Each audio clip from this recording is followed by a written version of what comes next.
আবারও জটিল BNP chairperson Begum Khaleda জিয়ার অবস্থা। তিনি সংকটময় মুহূর্ত পার করছেন বলে জানিয়েছেন তার চিকিৎসক ও বিএনপির স্থায়ী কমিটির সদস্য ডাক্তার এজেডএম জাহিদ হোসেন। গত রাত 12:30টার দিকে রাজধানীর এভার কেয়ার হাসপাতালের সামনে তাৎক্ষণিক ব্রিফিংয়ে ডাক্তার জাহিদ জানান, শারীরিক অবস্থার ক্রমাগত অবনতির কারণেই খালেদা জিয়াকে কেবিন থেকে সিসিইউ এবং সেখান থেকে পরবর্তীতে আইসিইউতে নেওয়া হয়। দেশি বিদেশি চিকিৎসকরা খালেদা জিয়াকে চিকিৎসা দিচ্ছেন, তাতে যুক্ত রয়েছেন তার পুত্রবধূ ডাক্তার জুবাইদা রহমানও। এদিকে শনিবার দিনভর নানা কর্মসূচি শেষে রাতে আবারও মাকে দেখতে যান তারেক রহমান। 2 ঘন্টারও বেশি সময় সেখানে অবস্থান করে রাত 12টার দিকে হাসপাতাল ছাড়েন তিনি।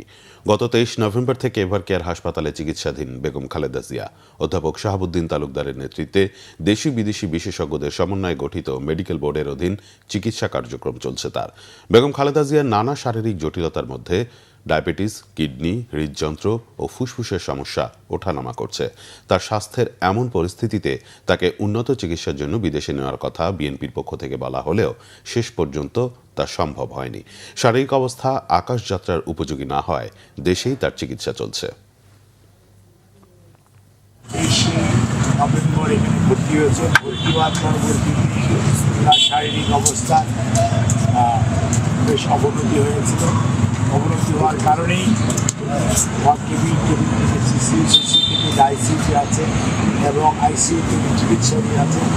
স্বাভাবিকভাবেই ওনার শারীরিক অবস্থার উন্নতি হয়েছে এই কথা বলা যাবে না, কিন্তু ওনার অবস্থান অত্যন্ত জটিল এবং সংকটময় মুহূর্ত পার করছে।